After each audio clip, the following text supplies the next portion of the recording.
It's Podular. Welcome back, everybody. Episode 18.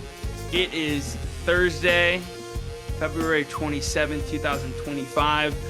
Boy, do we have a fun show for you here today.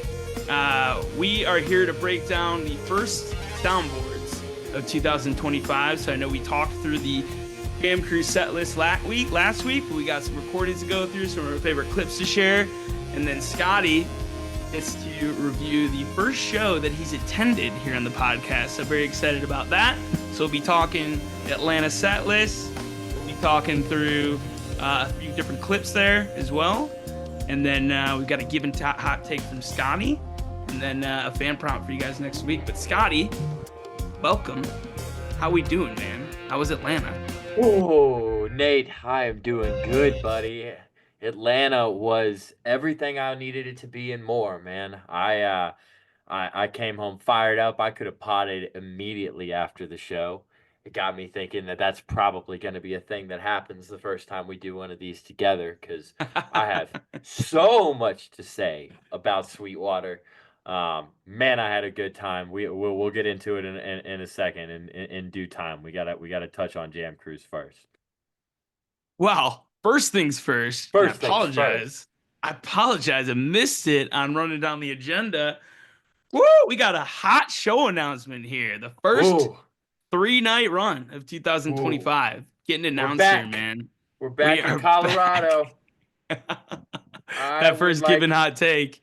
I would like you guys to go back and listen to episode 6. I think it was titled "The Frog Base." F is for Frog Base, where your boy properly called a relocation of sorts for runs in Colorado. I admittedly I said a 2-night run in Dillon would be cool. I said it felt unlikely, but that's what we got, and it sounds like we've got something really special cooking up on the Friday before at the Boulder Theater. That will be my first Boulder Theater STS9 show ever. I missed the one in 2015, so man, we got a lot to do on Labor Day or Memorial Day weekend. I always get it confused. Labor Day weekend. Memorial Day right. Is in May. Don't wear white after Labor Day. That's what they say. Jumping on the opportunity, Labor Day weekend in Colorado is typically owned by Fish at Dick's Sporting Goods Park. Now Fish owns 4th of July, so Sound Tribe can come on back to the fall time. Let's get after it.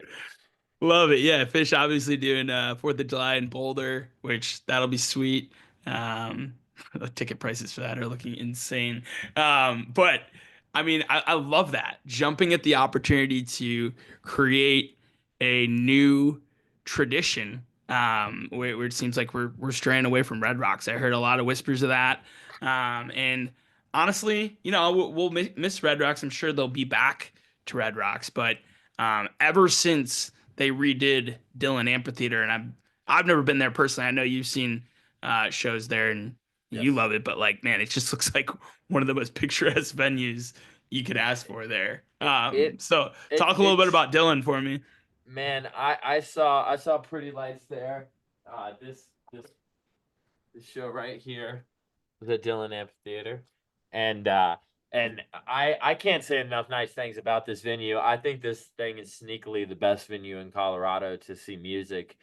Maybe outside of Red Rocks, but I mean, I think it's debatable. Obviously, you've got the kind of natural beauty of Red Rocks, and that's hard to beat. But man, Dillon is sweet. It overlooks a really, really beautiful Lake Dillon.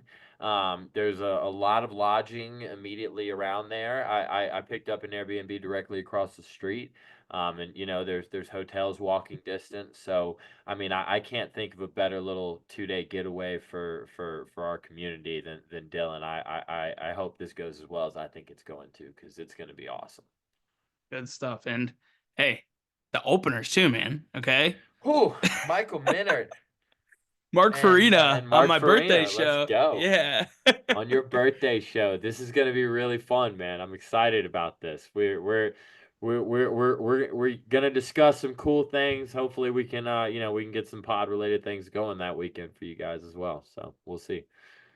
All right, so I was talking to Jim about these show announcements over the weekend. Here, Jim Shepard, obviously he was Friend of the a show, friend of absolutely. the show, going to be a recurring guest at some point. Yes. Um, he likens this run to the 2016 August Tabernacle Verizon Wireless Amphitheater run. Ah, For Human Dream is to this run as TUI was to that run. ah, He thinks that Boulder Theater show on that Friday is going to be the heater of heater old school set lists. Like that Tabby that we were just talking about, we just listening to on this show last week. I couldn't think of anything that could probably that I would agree with to be more accurate. And then the next two nights at Dylan will be a lot of the new material mixed in with some older stuff too. But man, you got to think like again, we're never going to be here to talk trash on TUI. We love the album, but TUI, all of it in a 2 night run, right? That's a lot, right? With this new album, what we expect it to be, in terms of less of a project, right? Because TUI is it's a pop album, right? mm. This is Disco going to be album. yeah, this is going to be an STS9 album, right? Meaning that it's going Hmm. to touch on so many different things. So I'd look forward to hearing all of it in 2 nights, right? So that's the early thoughts about what this 3 night run could look like. But man, wow, have they been to the Boulder Theater since 2015? No, Yeah. no. It's the first time we're gonna return there. I have a theory. I think we might be in store for a Selector 9 night at the Boulder Theater. Okay. I don't know. It just that venue has enough history behind it to where I would not be surprised if they're pulling out something really special, a la maybe the Paramount a couple years ago. We'll see. I'd almost rather they write the set list that weekend. I feel you. Just like we're going to talk about in the Sweetwater set list coming up. Mhm. I didn't need that today. I was totally fine with what we got. We'll get to that in due time, but yeah, no, I can totally see that, and if that is what we're in store for, I'm all about it. Good shit. Well, tickets are on sale now, for the two shows at Dillon Amphitheater. I think we're getting more information on the Friday show and the on sale date and details on that in the coming weeks here. But either way, it's going to be a great cap to what's poised to be a huge summer, I think, for the band, with a lot of other announcements that we're going to get. But man, doing it proper for the first time in 3 night run, and including Dillon Amphitheater, super exciting, right? So, Absolutely. Scotty, what do you say we listen to some music, right? Let's listen to some music, Nate. We got a lot to get to. We started with that. Okay, I know it was listed as a Thriller tease, right, during Oil and Water, and that was exciting to see on paper. But it's almost more exciting to hear, and we started with that sample here at the beginning of the show, that it's just a spooky, haunted pirate ship intro to Oil and Mhm. Water. Yeah. Right? Maybe the laugh from Thriller for sure, but Yeah, just or the door just creak, the yeah. footsteps, right? But The yeah, a very Pirates of the Caribbean spooky pirate ship type Oil and Water. A yeah, brilliant opener when you really think about it. and this ended up being the longest song of that entire weekend. So let's fast forward about 7 or 8 minutes later and take a peek of what they got into next.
rode a boat, motherfuckers.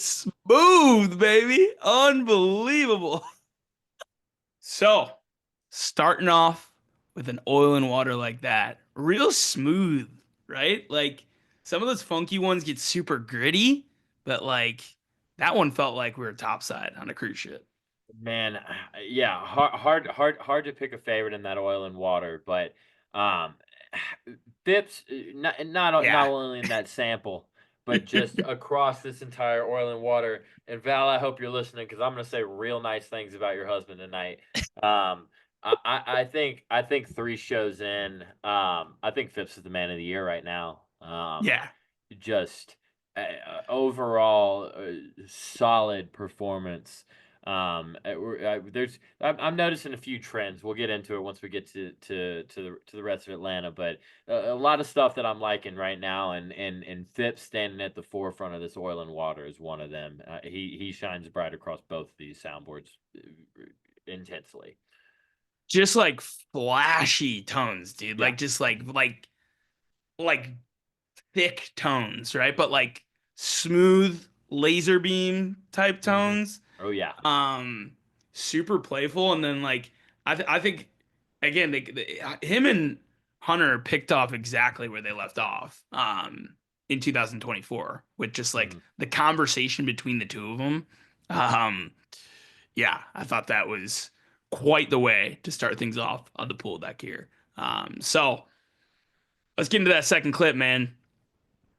Well, that And we'll breeze through what we have in between. We've got that oil and water went into glass, which went into Minister, a real solid start. Then we've got a It's All Right, which I'm hoping is an album cut. That song's a lot of fun. We got a Pod Modular after that. I mean Mod Modular, pardon me.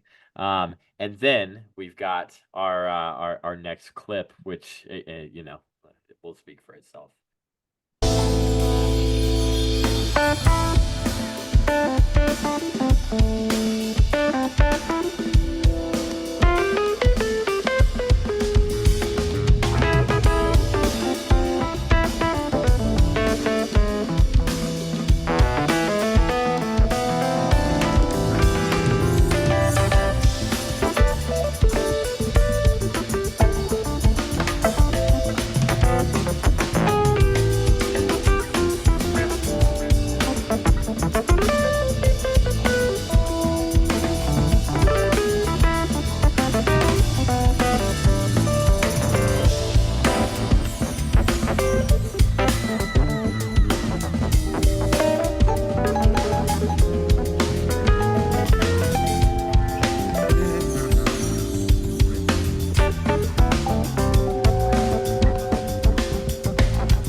Come on, man.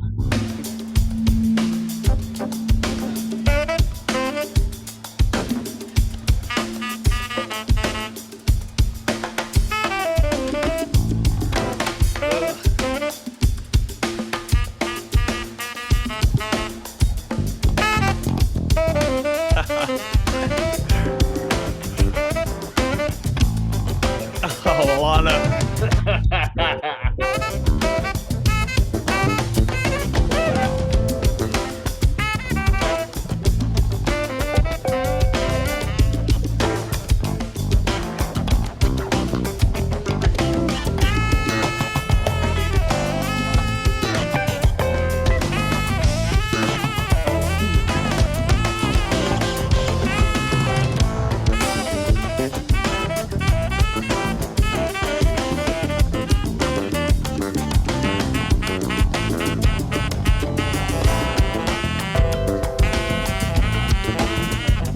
I'd be naked, dude.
God.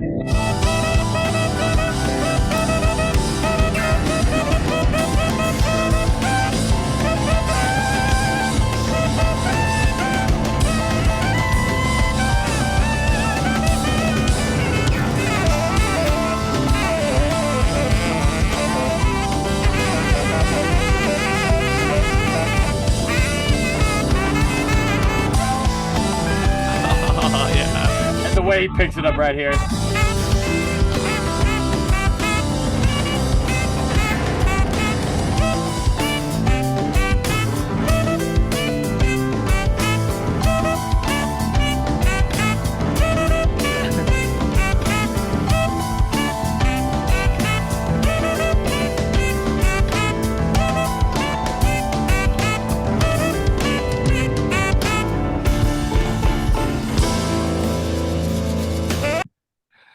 That's gonna be one of the coolest things that happens all year.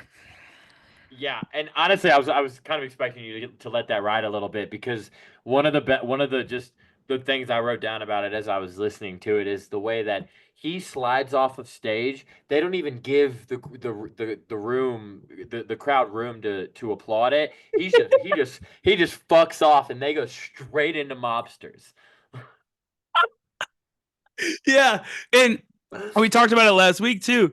The modular out of mod did not stop going into Yeah. Nautilus. Where So did this- Carl Denson come from? Is there video of this? There's no crowd pop and just a saxophone grows out of the ground, rips the stage apart, and then straight into mobsters, and he just disappears. was he even there? Yeah, I don't. That's what I'm saying. Is there photo evidence of this? There was some cool video provided by Brad today that showed like looked like a pre-show conversation between Carl Denson and the band. That was pretty cool to see. I think I saw a picture of this happening, and the cool thing was that just like during the Jeff Coffin sit-in, Hunter got like behind Phipps. It looked like. Okay. And just kind of let him and Alana have the middle of the stage, and like him and Alana's conversation there with Alana on that low end, dude, that's LeBron or Rockland. That's distributing the rock, LeBron or Rockland right there. Like not scoring LeBron. That is the triple double. That's Like, triple double LeBron or Rockland right there. yeah, Absolutely. with 17 assists. Let's talk about the section before Carl Denson even gets on the stage, dude. Oh, I wrote that down as I was listening to it just then. You could have cut it if Carl Denson didn't come on, and it would have been yeah, a worthwhile clip to talk about right there. And then 100%. pops out the Like ground. a very psychedelic Nautilus. And I hadn't even noticed last week. I went on soundtrap.us. It had been since Mish 2022 since they played Nautilus. Mm-hmm. The 2.5 years. So this is a pretty Yeah. proper bust out by all means. Just David Phipps again, man. Oh my God. Having his way with it. I mean, when you need him, he's there for you every single time. even when you don't need him. like a responsible dad. Yes, exactly. Man, just fire. I mean, yeah. And not enough can be said about the transition into mobsters, and Jen, just the smack to length ratio of that mobsters is so proper.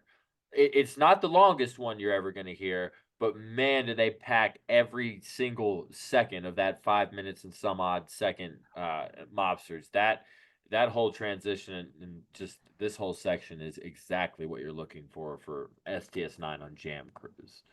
Yeah. Oh yeah. It just like the peaks and how it just kept going up, and then Carl Denson met them kind of back, bringing in the Nautilus melody there.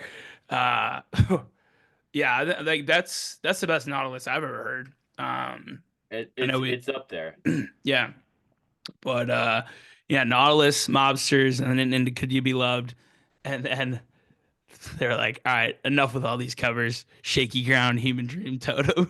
Right? So I don't want to breeze over that Could You Be Loved though, because I on the list of trends that I'm really liking out of the band right now, one of them is the last 3 covers that we've seen, 3 or 4, have not been your kind of what we've seen them do in the past, which is, a 3 to 4 minute kind of do the hook a couple of times, a verse, and go back into the song. This Could You Be Loved is in the same category as the Dark Star, as the Thriller, as proper covers that they have made their own.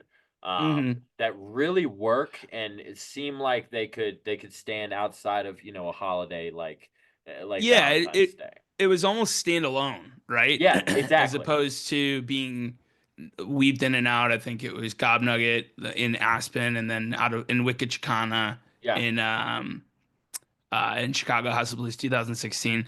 Yeah, 9 minutes 8 seconds. They fully opened it up in the middle of it. Every time they played it, they've had a different take on the vocals. Like, I really like, yeah, Phipps the first time too, the 2016, where it was more kind of the screechy, like, This one was more kind of like the open, like aquatic, like, yeah, like very cool. And I could just see the ocean breeze whipping through, and just that had to feel so good on that pool deck. So that's also these boards sound really, really, really good. Yeah, and I did hear some chatter from people that were there that the sound in the pool deck wasn't as great. So I think we're getting the better audio experience listening to it on Bandcamp. But yeah, shouts to Kaya and Brad for making it sound pretty on wonderful on tag Bandcamp team here for us. I think we're doing really well with those two. And now I heard the next night was a different story, right? We go indoors to the Pantheon Theater, and I just heard from multiple people that were there that they really dialed in the sound here, and it was louder than any other show that whole weekend from any other act that was there, which is a long list of impressive people. So that's really cool to hear. So yeah, we start in the Pantheon Theater. We get that Tonight the Ocean Swallowed the Moon, 7-year bust out into Poseidon, and then kind of a reworked modular intro march. And then that brings us to our first of 2 clips here for the theater show.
wiggle on them.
That was the song that is never labeled the same way twice. Frequencies 2 into 3. 2, comma 3. Frequency. Frequencies. Frequency. Frequency sweet. Gold. Frequencies peace.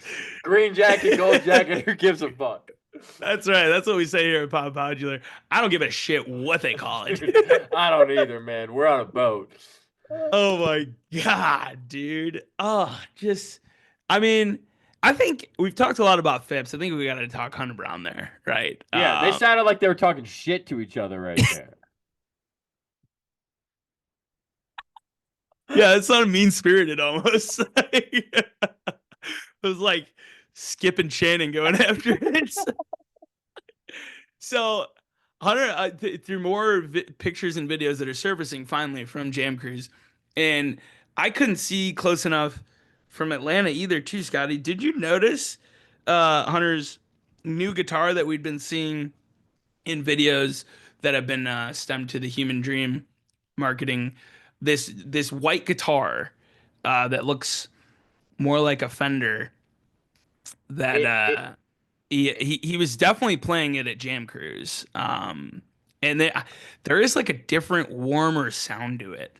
mhm. Um, It looked like the Jazz Master in Atlanta. I yeah, or don't. the custom that he built that looks like a Jazz Master. Yeah. Yeah, Uh-huh. Jazz Master Body. Again, we don't know how to talk about instruments. We're so unqualified for this.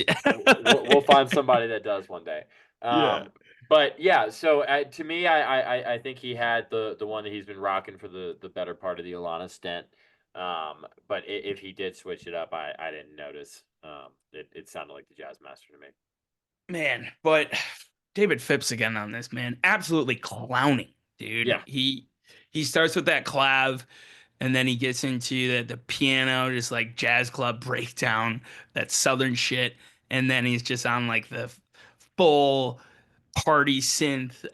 You get all of David Phipps here. For sure. Alana's not slouching on this one either. No, and then you bring it in the percussion with like this is one of those songs that it can build up so much where I'm not mad at it when they flub the breakdown as much into Mhm. Frequencies 3, but like they nailed this one, dude. Oh, man, They were on it, yeah. they sound like they're stomping sandcastles, dude. Man, so that is and it's funny, Frequencies has been one of those songs recently that I've been listening to a lot of versions of and just been I feel like it can get underappreciated by at least by me a little bit every now and then, but that's a top song in Mhm. their catalog. So yeah, and then I love this placement for Never Never I do in too. between these few songs that we're seeing here. It's just chef's kiss of sprinkling that new material in between the stuff that we all love and know. Which I think by this point, like Never Never is becoming that. Nothing really that different about this one, but a really solid version. Mhm. And then yeah, that brings us to this final clip we have to share from Jam.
All right, we know how the rest goes. Yo, do you think that other people on the cruise ship saw David Phipps coming and were like, "Mama, there goes that man"? Oh Lord, he coming. Oh my god. Bro, it sounds like he has 4 arms at sometimes. Dude, Like every single time something big happens, Phipps comes in and he's just like, "What?" but then he like tickles you under the arm or something. But like, yeah, like a big sound and then like a little like piano tickle, and then it's just like, okay, new synth. Like it's Dude, and he the man was has like shrunk his setup too. Like how the many how many keyboards does he have up there, and what is he switching between? And You know, I can't believe it took me until listen to these clips to have this thought again. But man, this is the definition of what I'm talking about when I talk about chip on your shoulder STS9. yeah. This it's convenient that we both came in black hoodies today because this is black hood. This is black hoodie STS9. We're dressed for everyone's funeral that was at these shows. So I mean, honestly, man, uh, this whole event raised my eyebrows when it happened, and this will be the last thing I think we say about Jam Cruise, but you know, it brings us back to the is STS9 a jam band, and I think the answer is if you'll have them, yes. Yeah.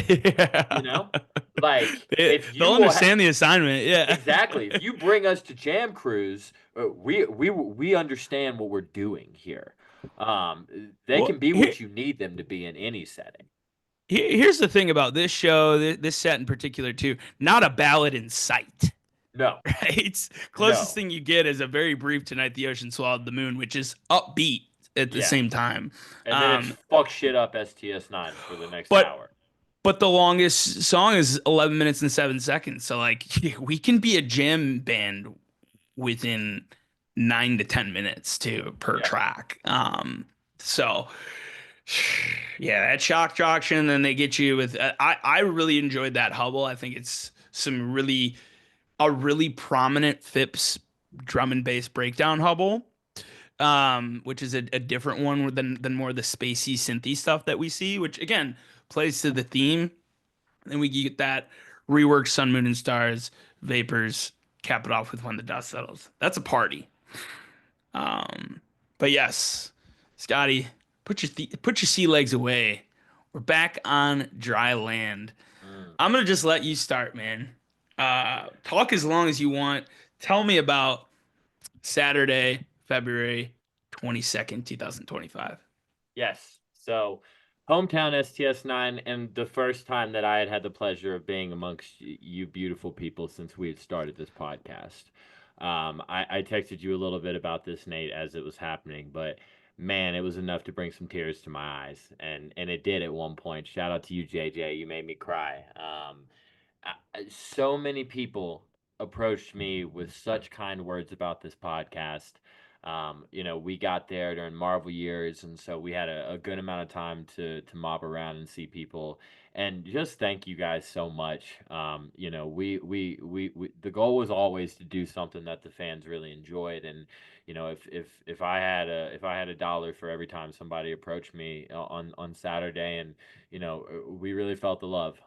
It was amazing. So before we got into a lick of music, just that element of it really lit a fire under my ass to make this podcast as good as we possibly can make it.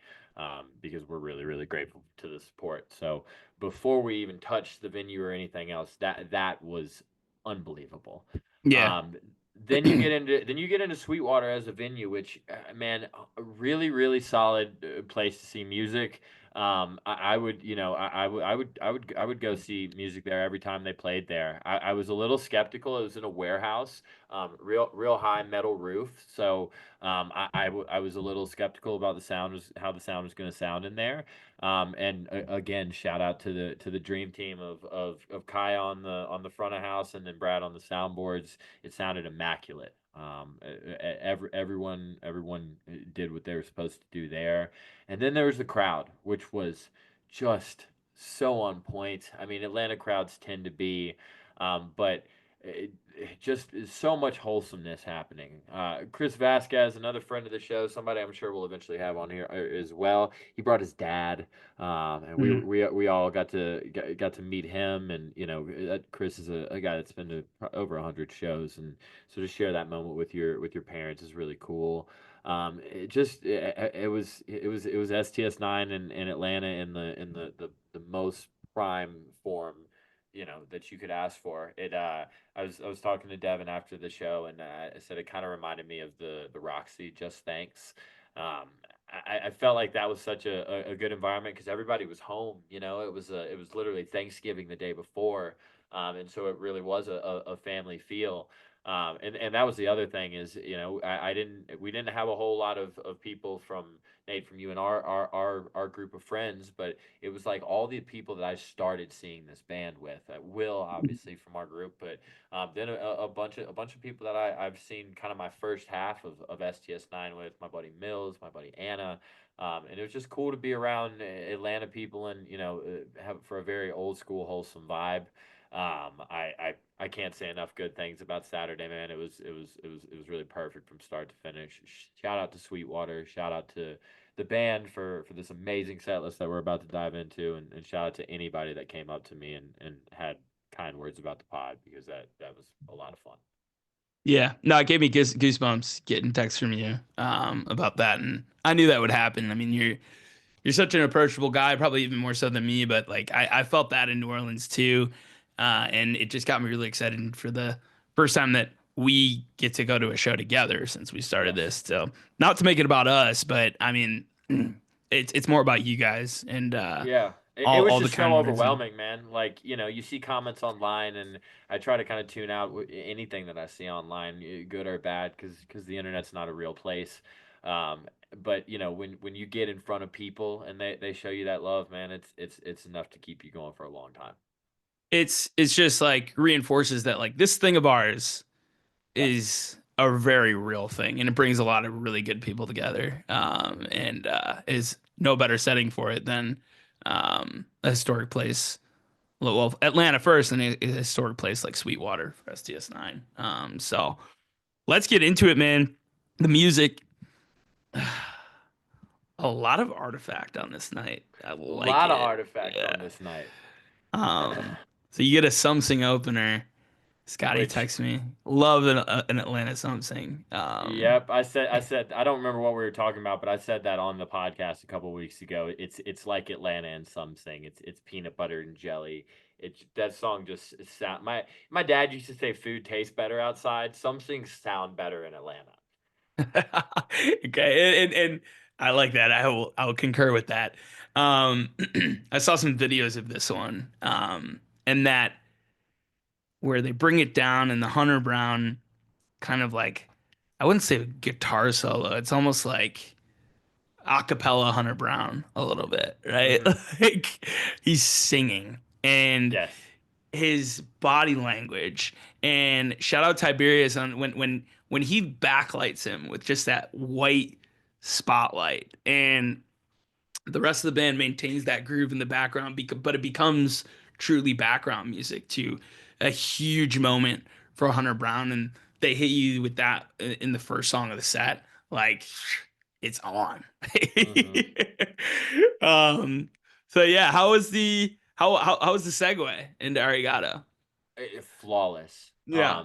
Amazing. We legitimately could do an hour's straight worth of clips for this show. So that's one we chose to leave out. But the pop when that sample happened in the crowd was legendary. And Yeah. okay, now what the fuck do Yeah. people went nuts. Yeah. Just the first real kind of bang moment of the show, and just a really fun moment. Well, there's a lot of old heads in the crowd, right? Anytime they play, like casual STS9 fans, Right. right? That maybe don't travel for STS9, but have been seeing STS9 in Atlanta since the early to mid 2000s. And that set list play to start out with these two songs is a very like, all right, Yep. we peas you here. We see you guys. Right. And then let's get into it. And then Like I Do, right? Which we haven't seen a whole lot of Like I Do without It's All Right, which I enjoy. But um, yeah, that brings us to our first clip here.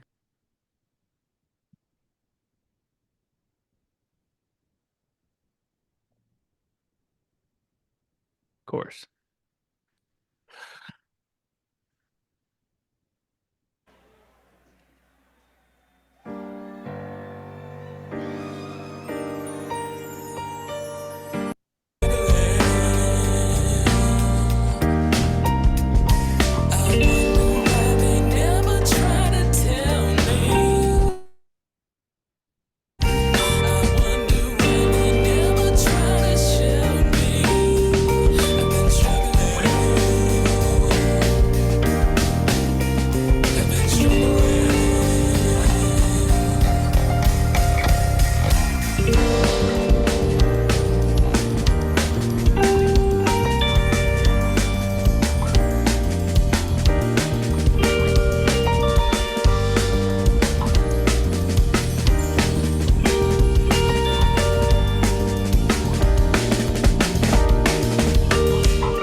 Bucks.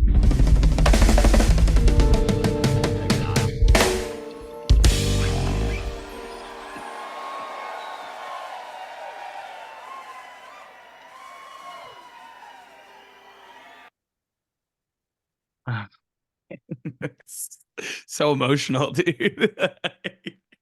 Man, this was extra cool for me because one of the people, one of my oldest friends, she was in my wedding. Her name's Anna Kelly. She has been chasing this song forever. And she sat out the 1-1 show where they did it live with Marine. She was really tired from the night before and didn't come to that one. And so for her to get this one pretty early in the set, that was really cool for her. I was really, really pumped that she was to pull this one out. Everyone was chasing it in over 2 years. Last time they played it, I was there the last time they played it too. I guess I'm look lucky. at you. You're the lucky charm for possibilities. October 21st, 2022 in Asheville at Salvage Station. A much different take than the one we listened to a few weeks ago on the Artifact episode. Less notes, right? And sometimes less is more. With Phipps just really leaning back and letting Hunter take that one to flight, but then also with just like the bringing it up, but just a super warm, open guitar tone from Hunter Brown. Just like the man's just in the driver's seat, dude. Crisp drum and bass. We're 4 songs in, and they give us that, right? Yeah. And we're 4 songs in, two Artifact songs and a classic, very old, 20-year-old song in Arigato. Really playing to the Atlanta roots right now, playing to, like you said, those people that might not necessarily be running around the country, but have been doing this soundtrack thing in Atlanta for 20 years. Yeah, it doesn't get much more proper than that. And I really think Like I Do fits in there, right? You talk more and more about that, especially that funk breakdown, dude. Everybody's attention goes up when that part starts. That was a really cool moment where you could tell some of the older people were like, "What the fuck is this?" What did they add this little wrinkle here? Well, like they've touched on a lot in 4 songs here. They've touched on like emotional drum and bass. It touched on funk. It touched on dance music, rock music, an opera, right? And then they hit you with this, and this is our second clip.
I think we get a Zach here, so let's play it out. I love when we leave Zach in the soundboards. It's another trend I'm liking this year so far. Yeah. Atlanta, Georgia, how you doing? Very good, sir. It's been a long time coming for us to do this. Thank you guys so much for coming. Thanks for Sweetwater. All you beautiful people, happy Saturday.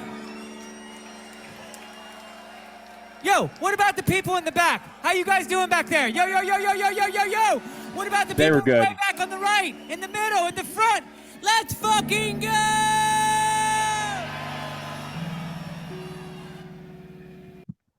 Hell yeah. Yes. Please leave all of those in 2025. Yeah. Those are great. Very different rabble. And I had seen it noted when they started doing this new section, the dun, dun, dun, dun. I've seen it noted on a set list before as all neon. I know they have a name for that section. And this one was way different, that droning Hunter Brown guitar. It's All neon, huh? all neon. I is what haven't I've seen that. Yeah. So we'll have to ask them about that. And who knows? Maybe that's a song on the album. The Rabble, another one that has not gotten the studio treatment. It's really funny you say that, because I took set list notes in the moment, and on that for that Rabble I just wrote, record this fucking song in the studio, please. That thing deserves the studio treatment. It reminded me of what you said about Glass, and also what you said about Something, where these songs are essentially perfect songs, and Something is the most perfect studio song that you said has happened. I think the Rabble would give it a run for its money, because as far as a constructed song, man, it's right there. I would really agree. Like on a stereo sound with like the beginning clicks and everything like that, it would sound really good in the studio. But like, man, that one is haunting. Just like, again, kind of similar to that Possibilities vibe, where it's not too much of in your face and up tempo drum and bass, but more like just like lean back and enjoy the show. Like, Yeah, just I had to change my clothes. a cacophony of sounds just hitting you in all the right spots in your eardrums, man. Really good shit. And then they get the party started. I can't believe neither one of us called this one. Yeah, you're gonna Strange Games. You got to do it in the A. How was the crowd reaction? Were people's hands in the air? Every single hand was in the air. A little bit of a different intro on this one. A little bit of a different Alana bass line at the beginning, and a really, really gigantic modular that went into a song that had eluded me since before the pandemic, and it eluded me in frustrating ways. Right, Move My Peeps is the song we're talking about. I have been to shows where Move My Peeps was played. I have only been late to 2 STS9 shows in my entire life. One of them was the night that we left the reception at the wedding to come to the Eastern. We got there 2 songs after Move My Peeps was played.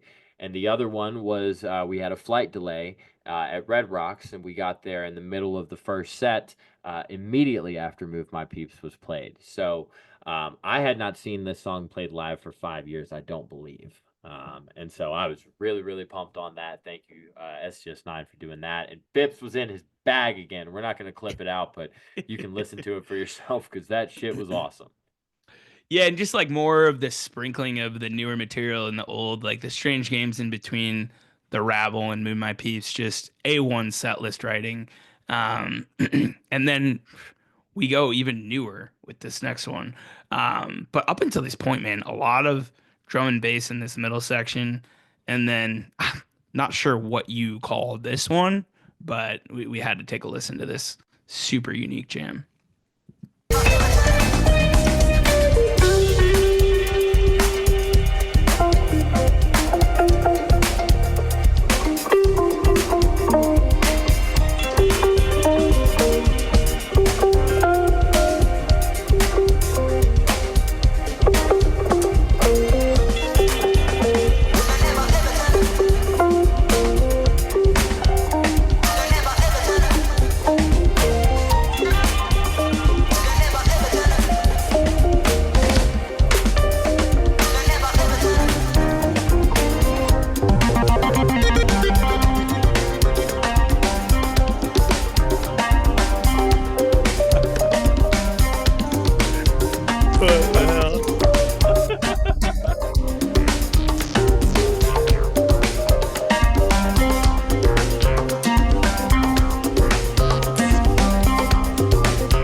Mama, there goes that man.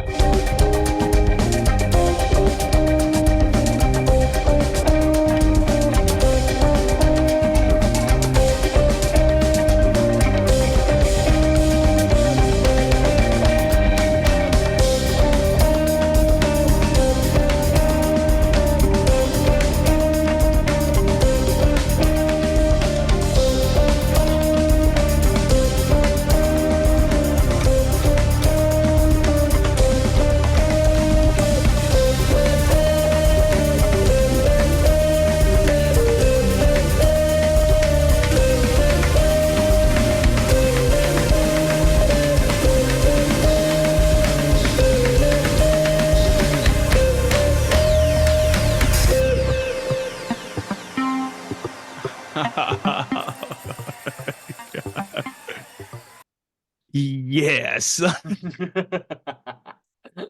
That HB Slaps Your Mom, respectfully, has everything you want. You've got modular vomit. Oh my God, Phipps comes in. Like, what the hell? It's like a catfish in between your legs. Like, like you've got Hunter Brown shotgun cocks. You've got Fret Tracks meow from Alana. I mean,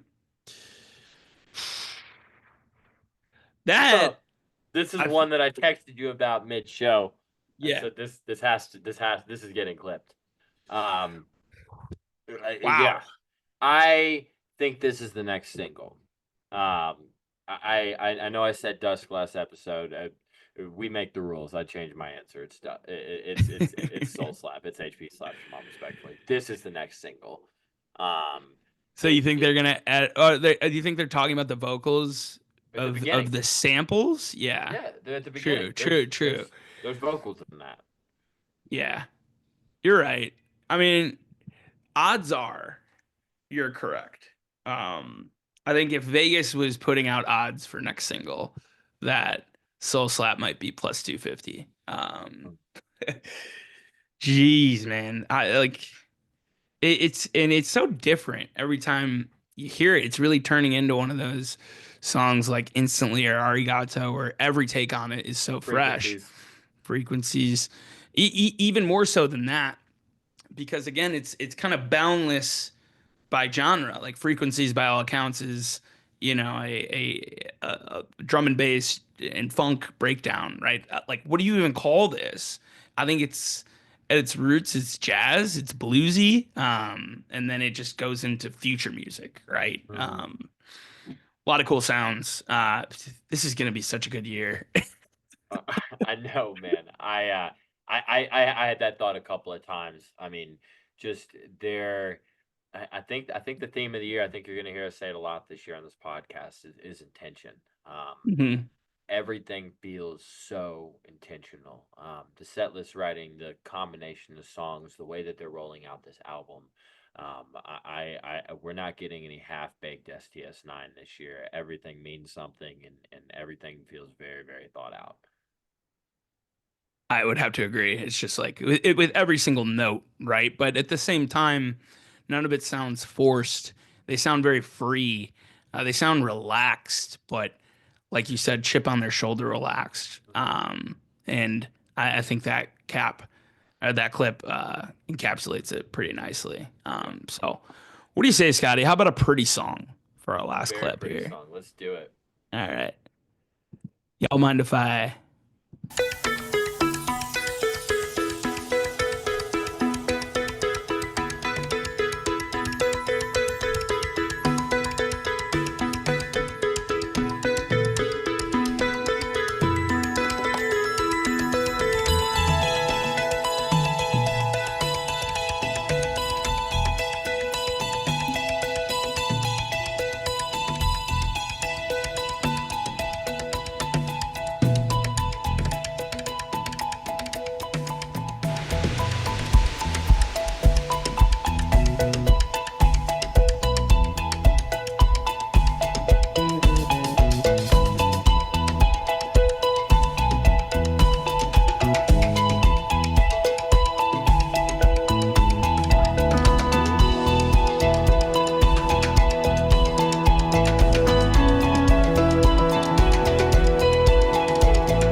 Whoa. So Nate, I have a little bit of shit eating to do.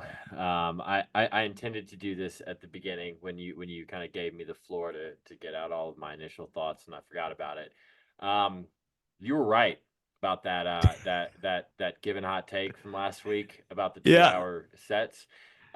You were right in a big way because it was at the end of this phenomenal give and take that I looked down at my watch and realized that we had 40 minutes left. I Um, told you, dude, right? You hadn't seen one in a long time, right? no. I'd seen more of these recently than you had. Um, I mean, they've already gotten into so much, and that could be the end of the show, Hmm. right? And that would be okay, but it allows them to get into a different gear here after this.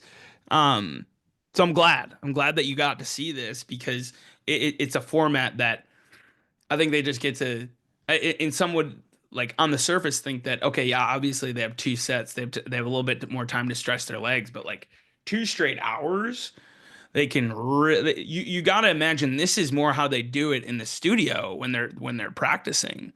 They're not taking a set break in the studio, right?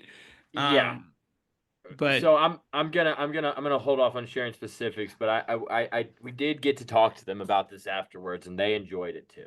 Um, yeah, it's it allows them to really dig deep when they have momentum going, and I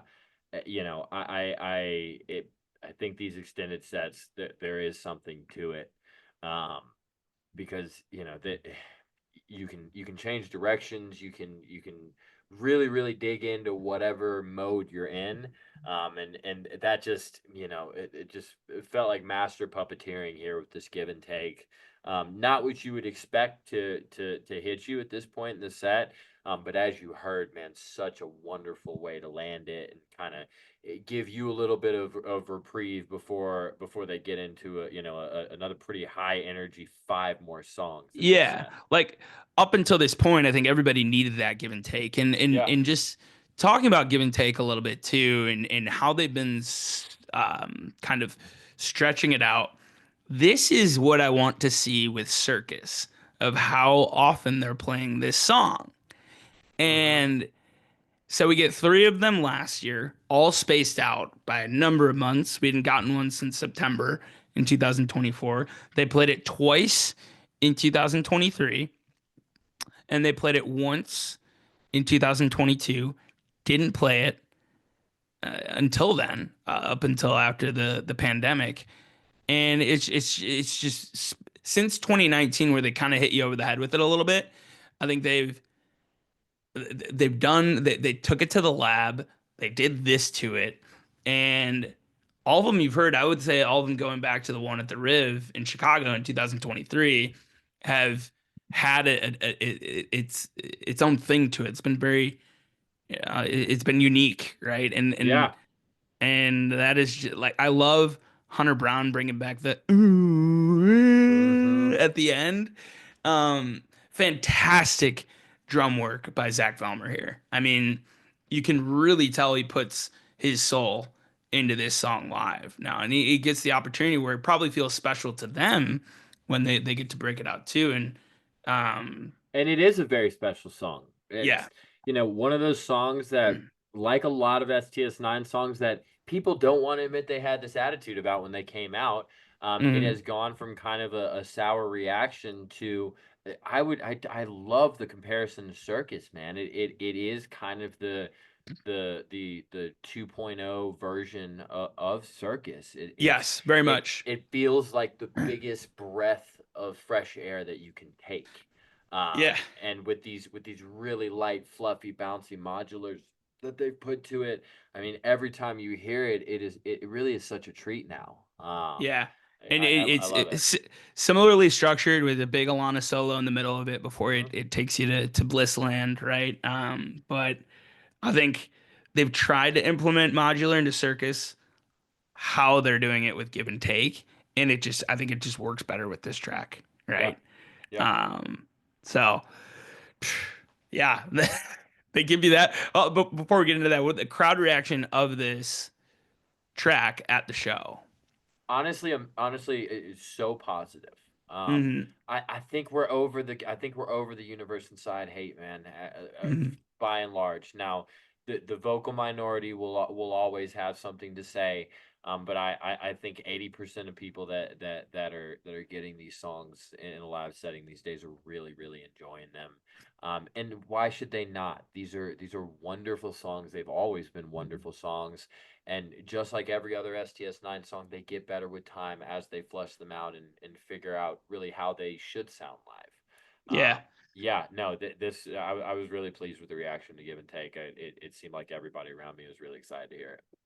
Good. Good. That makes my soul happy for sure. Mhm. Yep. Um, then we're back into Artifact, right? Yeah. Whenever I see Luma on a set list, I think of you at Wavespell one.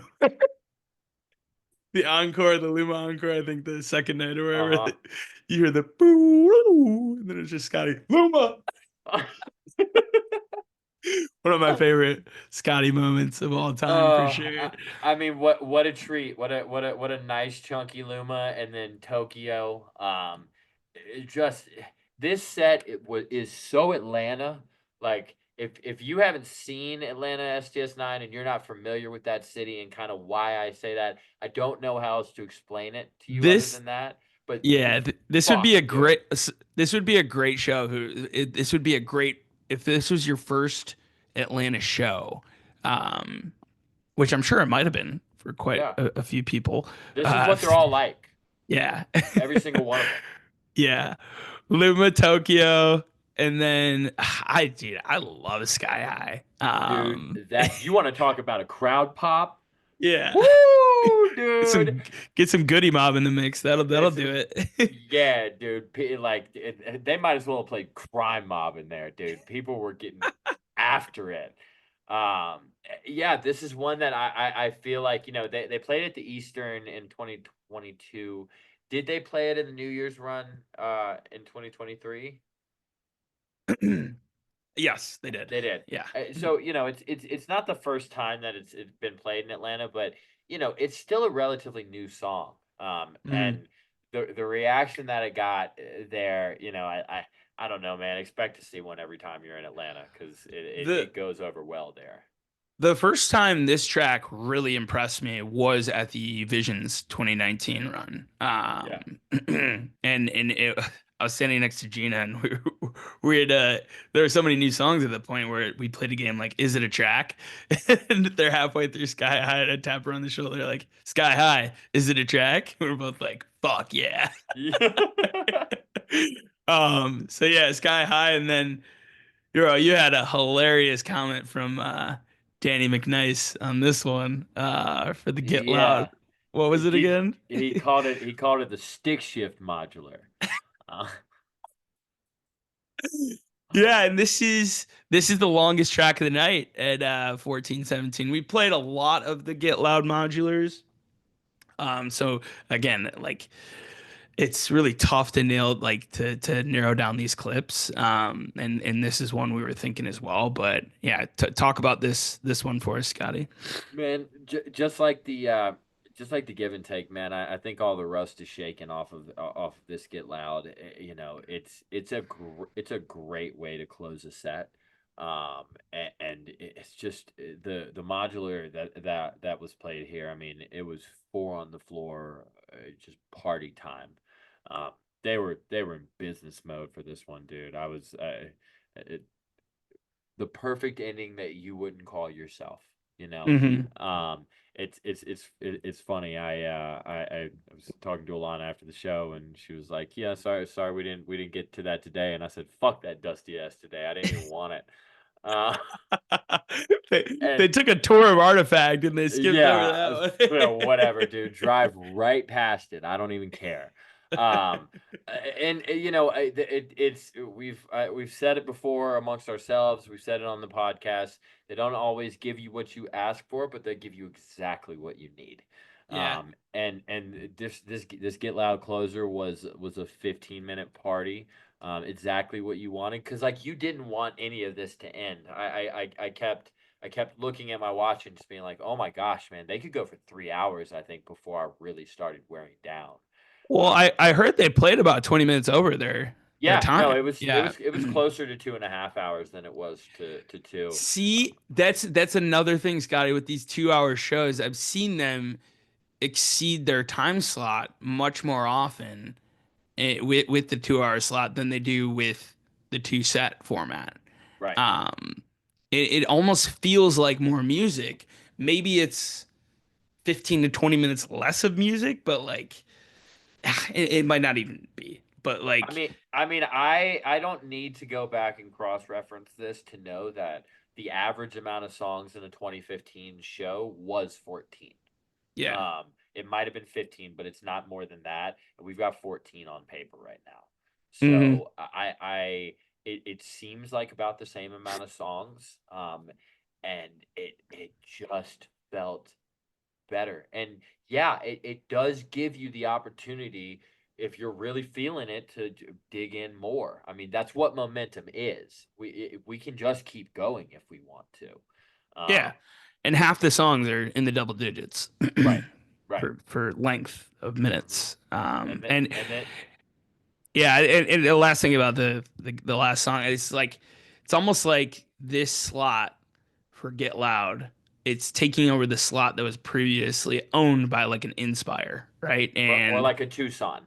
yeah, and I prefer what this modular thing they've figured out with the Get Loud, that dun dun dun dun dun dun dun dun, like Uh-huh. that is a launch pad to get into a proper high energy end to a set here. So Hmm. And then we'll a leave it at beautiful that. grow to land the spaceship. Hmm. Um, Again, man, what a night! Start to finish, set list writing, band playing, crowd, Tiberius, Kaya, vibes just fucking erupting from that place. Um, I left my poster in Atlanta. Did you see the poster for this event? I didn't. No, It they was didn't post it anywhere or amazing. It was anything. Yeah. amazing. If I can Did get a Taylor good do it? picture. No, it looked like the Okay. same artist that did the Sweetwater, like all the Sweetwater cans and stuff. If I can find a good one of it, we might make the cover of this episode that, because it was really really cool. It was part of the VIP package. I don't know if it was available for purchase, but it came with the VIP, and it was really really cool. It just Hell yeah. down to the artwork, everything was perfect. Touching on Tiberius a little bit, some of the videos I saw, like, did he have like these mirror? They didn't look like disco balls, but heavily during the give and take, I saw some like super spinny multiple beam things happening that maybe might have been some new toys. I don't know. Did you notice that at Yes, all? I did notice Yeah. this. I did notice this. Thank you for reminding me. I'd kind of forgotten Mm. before you reminded me. But during the give and take, that was when I noticed them too. To be totally honest with you, I have no idea what those were. Whoa! Just knocked my light over. Uh, no idea what those were. They did not look like disco balls. They looked like they were some kind of light mechanism. I really have no idea, but they were very cool. Yeah. And it didn't look like he used them that much. It looked Right. like those got used for just the give and take, and maybe the grow, or maybe the get loud too. Yeah. But I don't know what those were. And they kind of look like new toys. I don't think they were just kind of straight up disco balls. The panels look too big to be regular disco balls. Yeah, I couldn't get a great look at him. But it looked really cool. And then I noticed the strobe bars that he's got were on Yeah. movers. So Yes. you could like move them. They're typically set up horizontally, but I saw them like in motion and being moved vertically as well. Like not obviously you go to an event like this, it's not going to be a huge like SDS9 production like you're going to see at the Eastern, but it seemed like Tiberius did a lot of cool stuff with what he had to work with, right? Hmm. So awesome stuff, man. Happy for you. Happy for everybody in attendance. And yeah, hopefully we get a return at some point to Georgia and Atlanta this year. Give me Athens, give me another Eastern run, give me whatever. But I got a feeling they'll be back for sure. But Yep. yeah, speaking of a give and take, the show's first give and take clip, which is great, but it's not Uh-huh. our first give and hot take. And Scotty, it's your turn this week. All right, thank you, Nate. got a prompt from my co-host here. What would you say is the best holiday to see STS9 on? Can I pick one that they haven't played on? If you want.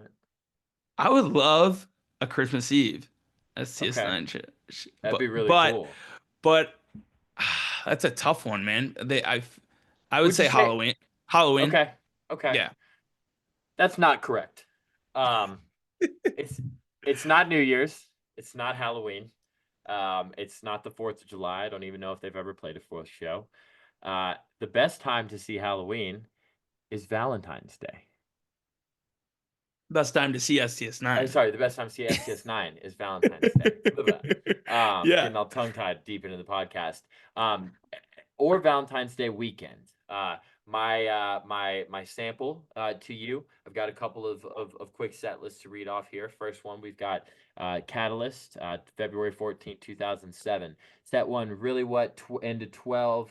Some Sing, Move My Peeps, Into This Us, Rent, Breathe In. Set two, Be Nice, Grow, Low Swagger, Water Song, Tokyo, Mischief of Sleepwalker, One a Day, Come Why. All right. Well, that's any given night in 07, I feel like, but that's crazy. Let's see. Set one. This is February 15th, 2019. This is basically their Valentine's Day show. We've got This Us into B Pulse, into Presence of Light, into Grow, Luma Daylight into EHM, Seed into Click Lang Echo, into 6/8 Improv. Set two, Looking Back on Earth, Open E, Minister into Moonsocket, into Jabez, Get Loud into Spending Time, into Nautilus, into Orbital. Encore Peoples. That was the first night of that 3-night run, House of Blues. 2019. I wasn't even gonna say the year. Wait, it's Luma, EHM, yeah, right? And then there's a heavy F word tease in that EHM too. Mm-hmm. And then the Nautilus Orbital. Yep. Forget about it, bro. Let's see. This one is 2016. Oil and Water 2012. Roy G. Biv into 118. One a Day Circus. Forest Hue into Really What. From Now On. Set two, Wicked Chicana into Could You Be Loved, into Wicked Chicana. Simulator into Moonsocket, into Nautilus, into Aimlessly. Love Don't Terrorize. What Is Love? Music Us. Read those last few again. Starting with Love Don't Terrorize. Love Don't Terrorize. What Is Love? Music Us. But we could actually start at Simulator. Simulator into Moonsocket, into Nautilus, into Aimlessly. Love Don't Terrorize. What Is Love? Yeah, I'm talking like when they write poetry with the words on the set list. Right? Gotcha. Love Don't Terrorize. What Is Love? Music Us. That's what it is. Yeah. Of course, we've got Oil and Water, into Glass, into Minister, It's All Right, into Mod Modular, into Nautilus, of Carl Denson, into Mobsters, into Could You Be Loved, Shake Your Ground, into Human Dream, fucking Totem, and one more, Aspen, 2020. Valentine's Day, we got Sun, Moon, Stars, into Love Don't Terrorize, Balancing, into Lift You Up, B Pulse, into Firewall, Roy G. Biv, into Tap In. Set two, Music Us, into Orbital, Presence of Light, into Modular, Vapors, What Is Love, Encore, Give and Take, into King Pharaoh's Tomb, into Could You Be Loved. Yeah, I mean, there's a few too many Presence of Lights in here for me. I will say that. I think one where there's two. That might be too many.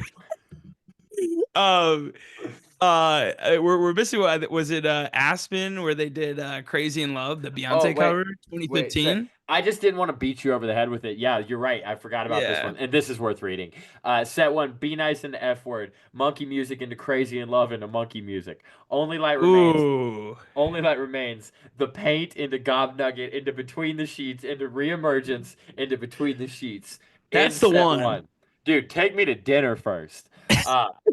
That's the first set? That's the first set. Oh my god. Set two, Golden Gate, Equinox, Vapors, into Orbital, into Poseidon, Love Don't Terrorize, EHM, What Is Love, Encore, Music Us. Yeah. I think that's the one. I mean, they're all the one, dude. It's a combination of the songs that you're almost guaranteed to hear, which are some very, very classic STS9 songs. And then, shit, man, it just seems like they really like playing music on Valentine's Day.